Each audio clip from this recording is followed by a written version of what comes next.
জিউ কখন স্কুলে যায় আর কখন আসে জানেন?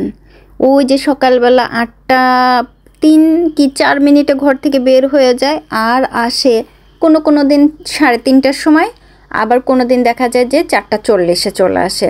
তাই এই যে স্কুলে যায়, স্কুল থেকে আসে, এই জাস্ট এই টাইমটা কিন্তু আমার খুব তাড়াতাড়ি চলে যায়।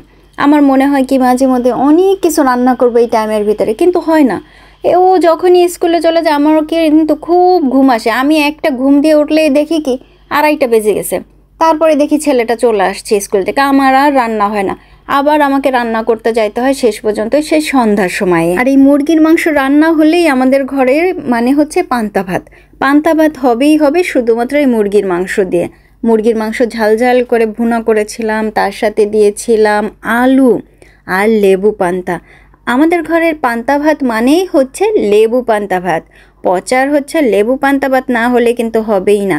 মাঝরাতে গতকাল কেশো বলতেছে একটু পান্তা ভাত করে দেবার জন্য। আর এই লেবু কিনে নিয়ে এসেছিলাম সবুজ কালারের, শুধুমাত্র একটু খোসা খাবারের জন্য। দেশি পেঁয়াজ, কাঁচা মরিচ হচ্ছে কোরিয়ান কাঁচা মরিচ, না শুকনা মরিচ আজকে দেইনি। অনেকে আবার পান্তা ভাতে ডাল ভর্তা, আলু ভর্তা অনেক কিছু খেয়ে থাকেন।